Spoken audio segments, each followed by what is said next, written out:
Hey, everybody, welcome to this week's Star Report. This is Jason, getting the cursor out of my face.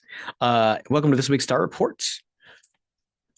I'm here at New Dimensions Crystals and Reiki in downtown Brenham, Texas, and today's Star Report is for February the 12th through February the 18th, 2025. And as usual, we start with our closest star for the Star Report. The sun has been calm, but there have been some large coronal holes that have moved through over the last week. One is currently Earth facing now, and the coronal hole stream, which is a plasma stream that comes out of the center of the disk, is going to reach us over the weekend. And just a reminder, coronal holes are compressions or pressure energies, and they lock onto us and make us feel slightly sluggish as well. But they also impact the planet and sort of cause a squeezing motion, or sometimes an uptick in what is known as earthquakes. And cautionary tale for those out in, that's a weird piece of dust that just went up. Cautionary tale for those that are in Greece as the swarming in Santorini continues. Also, over the last week, if you pay attention to the shifting planet and solar weather news, there was a discovery that the core of the planet is shifting shapes. So if you think that we are held together by magnetic fields, then the shift in the polar fields would cause the rest of the things to shift shapes and perhaps move around tectonic plates and cause all kinds of things. So pay attention to that. The main thing that you're going to feel if you're not in one of the affected areas is really just a sense of tiredness and sluggishness. The cold snap that is coming through at least the United States this week will also make you feel like you don't want to do anything. So the energy is matching the weather, or the weather is connected to the energy. Anywho, Earth's core is shifting. So if you sort of feel a little bit discombobulated, or it's kind of like when you're fixing to jump off of something and whatever it is moves beneath you, right? Whether that's you're in gravel and the gravel is not as firm as you think it is, or you're jumping off a chair and the chair slides. Just sort of that slight little hint of, are you on stable ground, might be there at the background of the energy. We are currently, according to the sun sign, still in Aquarius, at least till the end of the week. That will be Wednesday or Tuesday the 18th. When we will shift from Aquarius, which is messing with our ankles, that ability to sort of find stability, and our lower back, and it'll move into Pisces, which is oriented with our feet. And then Pisces in general is usually alchemically, that's the physical form of the body that's sort of corresponding to the shifting of the stars, the shifting of the zodiac in our skies. That's Pisces is really associated with enemies, or what are we pressing off against, right? What are we resisting? What's guiding us according to resistance or impediment? Sometimes poisons, right? What are we carrying around us that is toxic that we need to release to launch into the next part of our lives? And really boundaries. This is the boundary of the zodiac. We go back alchemically upwards when we hit spring. And excuse me. And then I didn't bring water in here to talk today. Anyway, it is also associated with the element of iron, or iron phosphate. And so it would behoove you to have things that are iron, like a hematite or something like that, to work with if you are having trouble moving into Pisces. And you really want to think of that as sort of spring loaded, right? You're moving down the alchemical chain. Now we're at the feet, and then obviously the next thing is to move back up and start the cycle over again.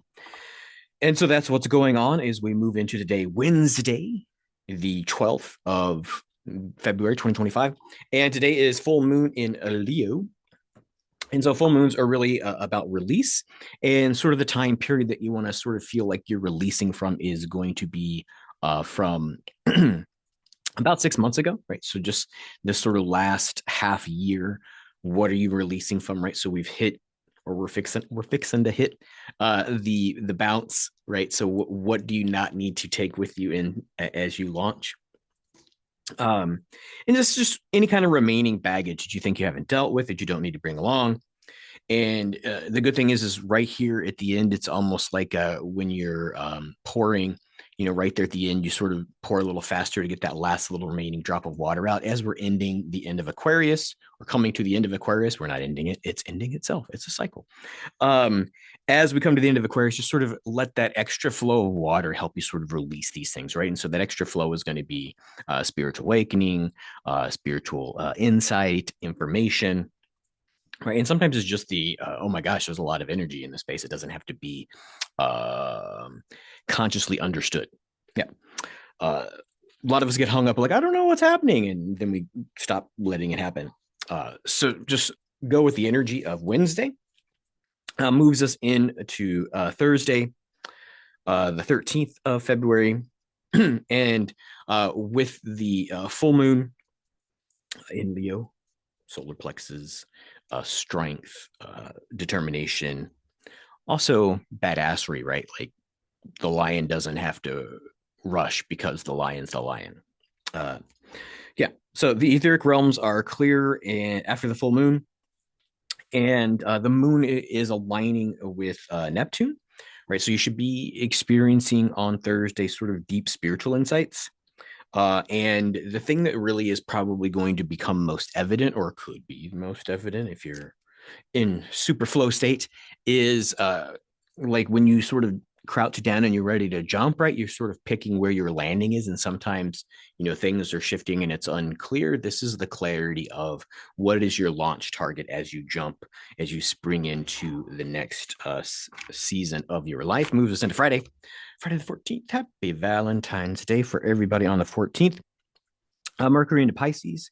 And so Mercury into Pisces is really about intuition is heightened.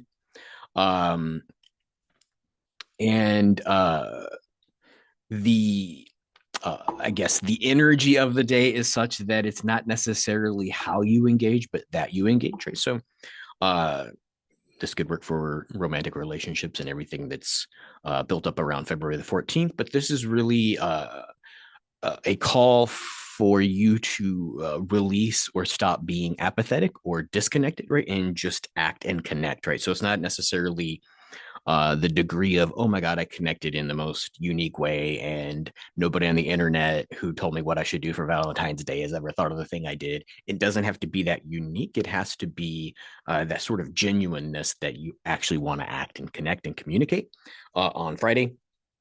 And so thanks, Mercury, planet of communication, leads us into Saturday, where we should start to experience the impact of the coronal hole stream.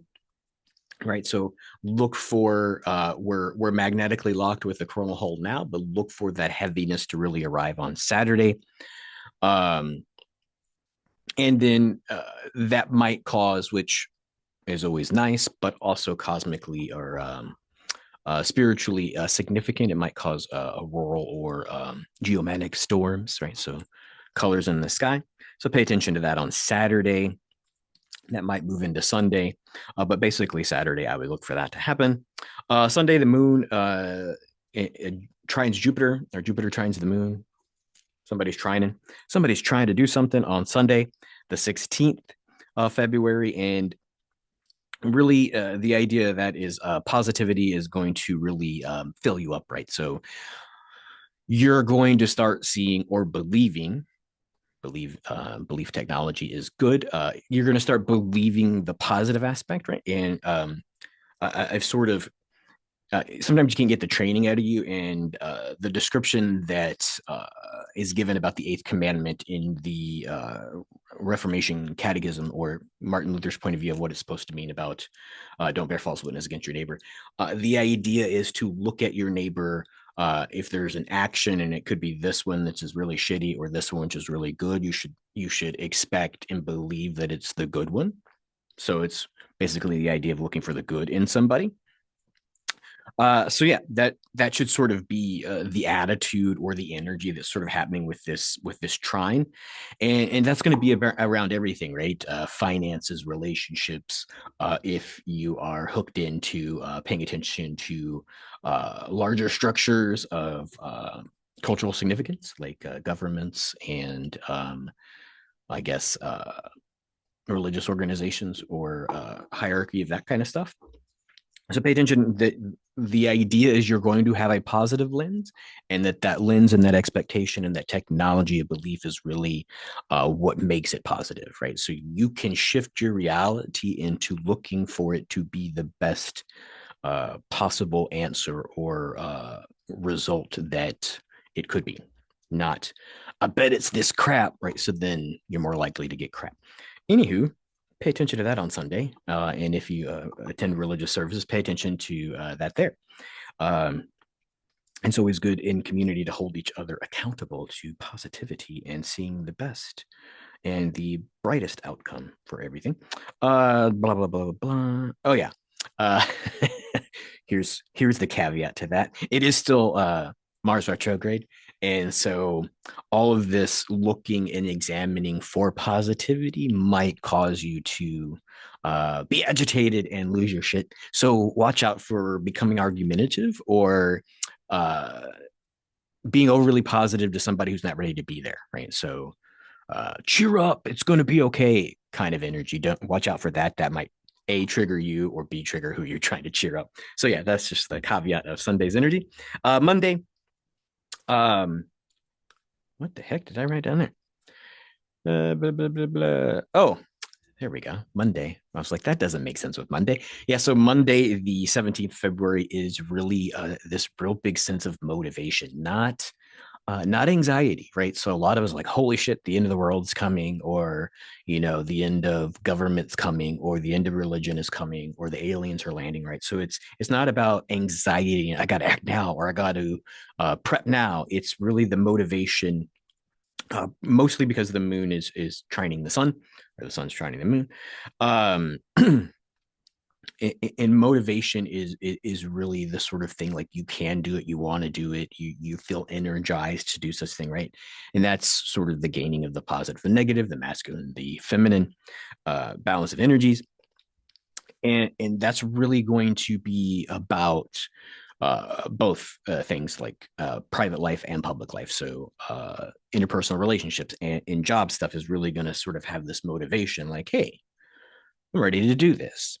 Moves us into Tuesday the 18th when we move into Pisces. And the moon is trining, I believe I wrote down Uranus. And what's really going on there is that sort of reboot, right? We're moving into our feet. What's the ground beneath us? But it's almost like when we sort of hit that ground, when we get to the feet, it sort of magnetizes. If you want to imagine sort of the sci-fi where those guys have magnetized boots and they're sort of clink, clink, clink onto the ground, right? When we sort of get that energy into the feet, and then it's all of a sudden like we're connected, we're jacked into the wisdom of the planet, right? So the planet's gone through this cycle before. This planet's seen humanity rise and fall and conflict numerous times, and so what really becomes evident is the ability to sort of learn and to know, right? So it becomes quick, it becomes easy, right? So data just sort of goes in, and you probably want to experience, you don't have to, you probably want to, you're probably going to, if you're experiencing this at all, you're going to have it more be a synchronicity where you link points in time along your own timeline and understandings that you have about certain aspects of life and aspects of reality, that you sort of find a thread that makes a lot of sense. And so learning is easy and quick is because it's alignment, right? And so when we sort of hit that alignment into Pisces, where this is the thing that we are, and we are going to raise it into the next zodiac sign over the course of the what is it, 5 weeks of a sign. Yeah, so that would be Tuesday, into the report, into the week. And then I'll see you again here next Wednesday. Everything looks normal. I should be at the shop most every day, 11 to 5 p.m. Wednesday through Saturday. Of course, if you want to book, newdimensionscrystals.com for a session. If you've never been to one before, book the cleanse. Usually tarot card readings are walk-ins. Breath work is also available. And then I believe you can also sit in the pyramid. I think that's everything for this week. I'm going to look for the button that says stop recording. I think, yep, there it is. And until next week, everybody, many blessings. Whoop, there goes the button away.